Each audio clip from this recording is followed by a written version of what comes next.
Hello guys, welcome back to my channel. இன்றைக்கி நம்ம என்ன சம்மரி பார்க்க போகிறோம் அப்படின்னா, டூ ஃப்ரெண்ட்ஸ் இதை எழுதினவங்க கைடி மேப்பசன்ட். இவர் ஒரு ஃப்ரெஞ்ச் ரைட்டர். இந்த பர்டிகுலர் ஷார்ட் ஸ்டோரி 1883 பப்ளிஷ் பண்ணியிருக்கிறாங்க. ஜெர்மனி அண்ட் ஃப்ரான்ஸ் இந்த ரெண்டு இடத்துக்கும் ஃபைட் நடந்துட்டு இருந்த, ஆக்சுவலாக வார் போயிட்டு இருந்த அந்த டைமில் என்ன நடந்துச்சு, அந்த வார்னால working class people physically and mentally அவங்களுக்கு என்ன மாதிரியான சஃபரிங்ஸ் எல்லாம் அவங்க டாலரேட் பண்ணுற மாதிரி இருந்துச்சுன்னு சொல்லிட்டு ஒர்க்கிங் கிளாஸ் பீப்புளை ஃபோக்கஸ் பண்ணி, அதுவும் மொத்தமாக இல்லாமல் ரெண்டு ஃப்ரெண்ட்ஸ் இருப்பாங்க. அந்த ரெண்டு ஃப்ரெண்ட்ஸை வச்சு மொத்தமாக அந்த ஒர்க்கிங் கிளாஸ் பீப்புளோட மென்டாலிட்டியை ரெப்ரசன்ட் பண்ணுற மாதிரி எழுதியிருப்பாங்க. ஸோ இவர் ஒரு ஃப்ரெஞ்ச் ரைட்டர் அப்படின்றதுனால இந்த பர்டிகுலர் ஷார்ட் ஸ்டோரி ஃபர்ஸ்ட் ஃப்ரெஞ்சில் தான் எழுதியிருக்கிறாங்க. ஆஃப்டர்வர்ட்ஸ் இதை இங்கிலீஷில் ட்ரான்ஸ்லேட் பண்ணியிருக்கிறாங்க. ஸோ இந்த பர்டிகுலர் ஒர்க் 19th சென்ச்சுரியில் ஃப்ரெஞ்ச் லிட்ரேச்சரில் ஒரு கிளாசிக்கான எக்ஸாம்பிளாக இருந்திருக்கு. ஏன் அப்படின்னா, அந்த வார் ஃபீல்டு எப்படி இருந்துச்சு அப்படின்னும், அதுக்கப்புறம் மக்களோட மென்டாலிட்டி ஃபிசிக்கலி அண்ட் மென்டலி அவங்க எந்த அளவுக்கு சஃபரிங்ஸை கோ த்ரூ பண்ணாங்க அப்படின்றதையும் ரொம்பவே நீட் அண்ட் க்ளீனாக சொல்லியிருப்பாங்க. ஒரு சின்ன இன்சிடென்ட் தான் அவங்க மென்ஷன் பண்ணியிருக்கிறாங்க இந்த ஷார்ட் ஸ்டோரியில். ஒன் லைனில் சொல்கிற மாதிரியான ஸ்டோரியாக தான் இருக்குது. பட் அந்த ஸ்டோரிக்குள்ளே அவ்வளோ இமோஷன் அவங்க கேரி பண்ணுறாங்க.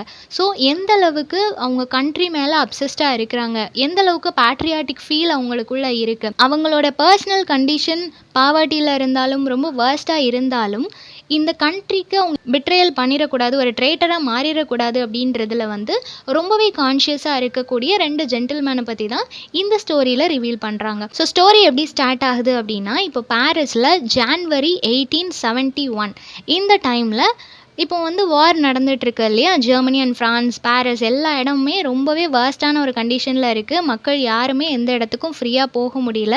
எல்லா இடத்துலையுமே ரெஸ்ட்ரிக்ஷன்ஸ் இருக்குது. போலீஸ், ஆர்மி, சோல்ஜர்ஸ் இந்த மாதிரி ஒவ்வொரு இடமுமே நிறைய அத்தாரிட்டி பீப்புள் ஃபில்லாகி இருக்கிறாங்க. எந்த மக்களும் எந்த இடத்துக்கும் ஃப்ரீயாக போக முடியல. ஒரு பார்டர்லேருந்து இன்னொரு பார்டர் போகணும் அப்படின்னா அதுக்கு பாஸ்வேர்டு கொடுத்துருப்பாங்க. அந்த கண்ட்ரியில் உள்ள சிட்டிசன் மட்டும்தான் அந்த பாஸ்வேர்டு தெரிஞ்சுட்டு இன்னொரு இடத்துக்கு போக முடியும். இந்த மாதிரி பிளென்டி ஆஃப் ரெஸ்ட்ரிக்ஷன்ஸோட இருக்கிற சமயத்தில் ரெண்டு ஃப்ரெண்ட்ஸ் மீட் பண்ணிக்கிறாங்க. ஃபர்ஸ்ட் கேரக்டர் யார் அப்படின்னா மாரிசாட் அப்படின்றவர் ஒரு வாட்ச் மேக்கராக இருப்பார். தென் இவரோட ஃப்ரெண்ட் சாவேஜ் அப்படின்றவர் ஒரு டிராப்பராக இருப்பார். தென் ஒரு Persian officer and Persian soldiers வருவாங்க. ஓகேவா, இவங்கெல்லாம் அன்னேம்டாக தான் இருப்பாங்க. இந்த ஃப்ரெண்ட்ஸ் மட்டும்தான் இம்பார்ட்டண்ட்டான கேரக்டர். ஸோ இந்த மாரிசாட் அப்படின்றவர் ரொம்பவே ஆவரேஜான ஒரு லைஃப் லீட் பண்ணிட்டு இருக்கிறாரு. வாட்ச் மேக்கர், அவருக்குன்னு சொல்லிக்க யாரும் இல்லாத ஒரு கண்டிஷனில் இருக்கிறாரு. இப்போ ஆல்ரெடி வார் ஃபீல்டு அப்படின்றதுனால யாருமே வெளியே போக மாட்றாங்க. ஒரு கம்யூனிகேஷன் எதுவுமே இல்லை. பீப்புள் டு பீப்புள் பேசிக்க முடியல, யாரையும் மீட் பண்ண முடியல, எந்த விதமான சோஷியல் ஆக்டிவிட்டீஸும் இல்லாமல் இருக்கிறதுனால மாரிசாட் ரொம்ப டிப்ரெஸ்டாக ஃபீல் பண்ணுறாரு. ரொம்ப போரிங்காக இருக்கிற மாதிரி ஃபீல் பண்ணுறாரு. ஜஸ்ட் வீட்லேயே அவர் கண்டினியூஸாக இருக்கிற மாதிரி, எந்த ஒர்க்கும் பண்ணாத மாதிரி அவருக்கு ரொம்ப டிப்ரெஸ்டாக லோன்லியாக ஃபீல் ஆகுது. இப்போது அவருக்கு ஒர்க்கும் இல்லாததுனால, மணி இல்லாததுனால அவரால் ப்ராப்பராக சாப்பிட முடியல. ஸோ ரொம்ப பசியோடையும் இருக்கிறாரு. அட் த சேம் டைம் ரொம்ப டிப்ரெஷனாக லோன்லியாக ஃபீல் பண்ணுறாரு. இந்த மாதிரியான சமயத்தில் வெளியே எங்கேயாவது போனோம், ஃப்ரெண்ட்ஸ் யார் கூடயாவது நம்ம டைம் ஸ்பெண்ட் பண்ணோம்னா கொஞ்சம் பெட்டராக ஃபீல் ஆகும் அப்படின்றதுக்காக வெளியே போகலாம் அப்படின்னு சொல்லி பிளான் பண்ணுறாரு. அப்படி அவர் வெளியே போகும்போது தான் அவரோட ஃப்ரெண்டை மீட் பண்ணுறாரு, சாவேஜ் அப்படின்றவரை. இந்த சாவேஜ் அப்படின்றவர் லாஸ்ட்டாக அவர் எப்போ பார்த்துருப்பாருன்னா, இந்த வார் ஸ்டார்ட் ஆகும்போது தான் அவரை பார்த்துருப்பாரு. அதுக்கப்புறமா ரெண்டு பேரும் இப்போ தான் மீட் பண்ணுறாங்க. ஸோ ரொம்பவே கேப்புக்கு அப்புறம் மீட் பண்ணுறாங்க. மீட் பண்ண உடனே இவருக்கு அவ்வளோ சந்தோஷமாக இருக்குது. அவர் ஆல்மோஸ்ட் ஃபெயிண்ட் ஆகக்கூடிய கண்டிஷனில் இருக்கிறாரு. ரொம்பவே பசியில் இருக்கிறாரு, டிப்ரெஷனாக லோன்லியாக ரொம்பவே ஒரு வேர்ஸ்டான கண்டிஷனில் இருந்தாலும் அவருக்கு ஃப்ரெண்டை பார்த்த உடனே அவ்வளோ சந்தோஷமாக இருக்குது. அவரோட ஃப்ரெண்டுக்கும் அதே மாதிரி ஃபீல் தான். ரெண்டு பேரும் பேச ஆரம்பிக்கிறாங்க. நிறைய அவங்களோட ஓல்டு மெமரிஸ் எல்லாத்தையும் ரெக்கலெக்ட் பண்ணுறாங்க. மாற்றி மாற்றி அவங்க ஒவ்வொரு பாஸ்ட் மெமரிஸாக சொல்லி அவங்களுக்குள்ளே சந்தோஷப்பட்டுக்கிறாங்க. அந்த மாதிரியான குட் ஓல்டு டேஸ்லாம் எப்போ வரும், திரும்ப வருமா, இந்த வார் கண்டிஷன் இப்படியே கண்டினியூ ஆகிட்டே இருந்துச்சுன்னா அந்த மாதிரி ஒரு ரெஃப்ரெஷிங்கான டேஸை நம்மளால் க்ரியேட் பண்ணவே முடியாது அப்படின்னு சொல்லிட்டு ஒரு லாங்கிங்கோட ரெண்டு பேரும் பேசிகிட்டு இருக்கிறாங்க. தென் ஒரு கஃபேயில் போயிட்டு காஃபி சாப்பிட்றாங்க. தென் ட்ரிங்க்ஸ் சாப்பிட்றாங்க. இவ்வளோ நேரம் அவங்க டைம் ஸ்பெண்ட் பண்ணாலும், கெஃபேல இருந்து அவ்வளோ நேரம் பேசிகிட்டு இருந்தாலுமே ஒரு ரெஃப்ரெஷிங்கான ஒரு ஃபீல் அவங்களுக்கு கிடைக்கல. ஸோ நேச்சரோட எப்போ நம்ம கனெக்ட் ஆகுறோமோ அப்போ தான் நம்மளுக்கு ரொம்ப ரெஃப்ரெஷிங்காக ஃபீல் ஆகும் இல்லையா? ஸோ அதனால் அவங்க என்ன பண்ணுறாங்க அப்படின்னா, நம்ம ஃபிஷ்ஷிங் போகலாம் அப்படின்னு சொல்லி பிளான் பண்ணுறாங்க. அதுக்கு ரெடி ஆகிட்டாங்க. அதுக்கான டூல்ஸ் எல்லாத்தையும் எடுத்துகிட்டு இப்போ ஒரு ரிவர் சைடு வந்து போகிறாங்க. நியர்லி வெஸ்ட் ஆஃப் பாரிஸ் அந்த சைடில் ஒரு ஃபியூ மைல்ஸ் நடந்து போயிட்டுருக்குறாங்க. அப்படி அவங்க போனதுக்கப்புறமா அந்த இடம் வந்து கரெக்டாக சோல்ஜர்ஸால் பிளாக் பண்ணப்பட்டிருக்கு. அந்த ஏரியாவை அவங்க கிராஸ் பண்ணி போகணும் அப்படின்னா அங்கே உள்ள சிட்டிசன் தானே இவங்க.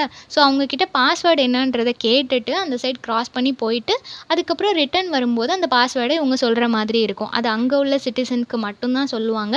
வேறு யாரும் அங்கே உள்ளே வந்துடக்கூடாது அப்படின்றதுக்காக தான் இந்த ஒரு ரெஸ்ட்ரிக்ஷன் இருக்கும். ஸோ இந்த 2 ஃப்ரெண்ட்ஸும் அந்த ஆஃபீஸர்ஸ் கிட்ட அந்த பாஸ்வேர்டு என்ன அப்படின்றத கேட்டுட்டு அந்த சைடு வந்து போகிறாங்க. அங்கே ஒரு ரிவர் சைடில் போகிறாங்க. போயிட்டு அவங்க ஃபிஷ்ஷிங்கை வந்து ஸ்டார்ட் பண்ணுறாங்க. அப்போது அவங்க அங்கே உட்காந்துருக்கும் போது தான் அவங்களுக்கு தெரியுது, ஃபியூ மைல்ஸ் டிஸ்டன்ஸில் தான் எனிமி கண்ட்ரி அந்த சைடில் இருக்கிறவங்க எல்லாருமே இருக்கிறாங்க அப்படின்றது உங்களுக்கு தெரிய வருது. தென் இந்த ஃப்ரெண்ட்ஸ் 2 பேரும் ஒரு ஆர்குமெண்ட் ஸ்டார்ட் பண்ணுறாங்க. அவங்க பேசும்போது ஒரு ஃப்ரெண்ட்லி டிபேட் மாதிரி போயிட்டுருக்குது.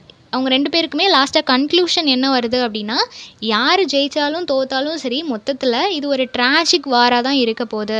ஃப்ரான்ஸ் அண்ட் பர்ஷியா 2க்குமே ஒரு பெரிய ஒரு லாஸ் ஒன்று நடக்க போகுது. இந்த வார் மூலமாக 2 மக்களுமே சஃபர் ஆக போகிறாங்க அப்படின்னு சொல்லிட்டு ஃப்யூச்சரை பற்றி 2 பேரும் நிறையா டிஸ்கஸ் பண்ணிகிட்டு இருக்கிறாங்க. அப்படி அவங்க ஃபிஷ்ஷிங் பண்ணிவிட்டு நிறைய ஃபிஷ் எல்லாம் கலெக்ட் பண்ணிகிட்டு இருக்கிற சமயத்தில் சடனாக அவங்களுக்கு பின்னாடி யாரோ வந்த மாதிரி இருக்குது. யாருன்னு பார்த்தா ஒரு 4 பர்ஷியன் சோல்ஜர்ஸ் வந்து அவங்களுக்கு பின்னாடி ரைஃபிள்ஸோடு நிற்பாங்க. அதை பார்த்த உடனே இவங்க ஷாக் ஆயிடுவாங்க. அவங்களுக்கு என்ன பண்ணனே தெரியாது.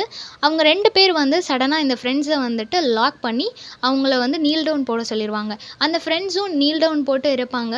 அந்த 2 ஃப்ரெண்ட்ஸையும் அப்படியே பாயிண்ட் பண்ண மாதிரி ரைஃபிள் வச்சுட்டு அந்த பர்ஷியன் ஆஃபீஸர் சோல்ஜர்ஸ் எல்லாருமே நின்றுட்டு இருக்கிறாங்க. இதை பார்த்த உடனே உங்களுக்கு ரொம்பவே பயமாயிடுச்சு. இப்போ அந்த 4 பேர்ல இருந்து ஒரு ஆஃபீஸர் முன்னாடி வந்து நம்மளுக்குள்ள ஒரு டீலிங் வச்சுக்கலாம் அப்படின்னு சொல்லிட்டு கான்வர்சேஷனை ஸ்டார்ட் பண்ணுறாரு. அவர் என்ன கேட்குறாரு அப்படின்னா, நீங்கள் 2 பேர் மட்டும் அந்த கேட்டை தாண்டறதுக்கான பாஸ்வேர்டை எனக்கு சொல்லிட்டீங்க அப்படின்னா நான் உங்களை உயிரோட விட்டுறேன். நீங்கள் வந்து எந்த பிரச்சனையும் பண்ணாமல் உங்களோட நாட்டுக்கு நீங்கள் போயிடலாம். நான் இதை பற்றி யார்கிட்டையும் பேச மாட்டேன். உங்களையும் அதுக்கப்புறம் நான் கேப்சர் பண்ண மாட்டேன் அப்படின்னு சொல்லிட்டு இவர் வந்து ஒரு டீல் பேசுகிறாங்க. பட் இந்த ஃப்ரெண்ட்ஸ் வந்து ரொம்பவே பேட்ரியாட்டிக்கான பர்சனாலிட்டிஸ். இதுலேயும் மாரிசாட் என்ன பண்ணியிருப்பாரு அப்படின்னா, ஆல்ரெடி நேஷ்னல் கார்டாக போகிறதுக்காக அதில் ஒரு மெம்பராக இருக்கிறதுக்காக அவரோட நேமை என்ரோல் பண்ணியிருப்பார். ஸோ அந்த வார் டீமில் ஒரு சோல்ஜர் மாதிரி அவரும் ஃபைட் பண்ணுறதுக்கு ரெடியாக இருந்திருப்பார்.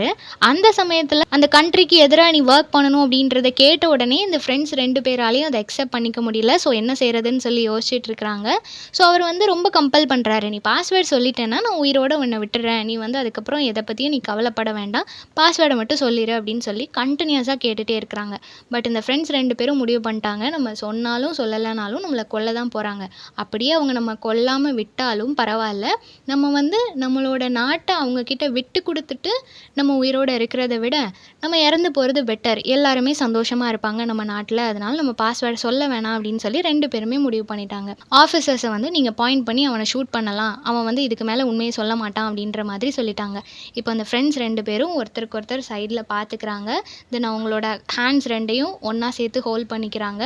2 பேரோட ஐஸுமே டியர்ஸால் ஃபில் ஆகிருக்குது. 2 பேரும் லைட்டாக அப்படியே ஹேண்ட் ஷேக் பண்ணுறாங்க. ஸோ ஒரு லாஸ்ட் குட் பை மாதிரி சொல்லிவிட்டு அவங்க வந்து இறந்து போகிறதுக்கு ரெடி ஆகுறாங்க. இது எல்லாத்தையும் அந்த ஆஃபீஸர் நோட் பண்ணிவிட்டு சொல்கிறாரு, நீங்கள் இறந்து போயிட்டீங்கன்னா உங்கள் பாடி கூட உங்கள் ஃபேமிலிக்கு கிடைக்காது, அந்தளவுக்கு நான் பண்ணிடுவேன். அதனால் நீங்கள் ஒழுங்காக அந்த பாஸ்வேர்டை சொல்லுங்கன்னு சொல்லி லாஸ்ட் டைம் கேட்குறாரு. பட் அப்போ கூட அவங்க ரெடியாக இல்லை. அவங்க 2 பேரோட ஹேண்ட்ஸும் அப்படி ஹோல்ட் பண்ண மாதிரி அவங்க சாகிறதுக்கு ரெடியாக இருக்கிறாங்க.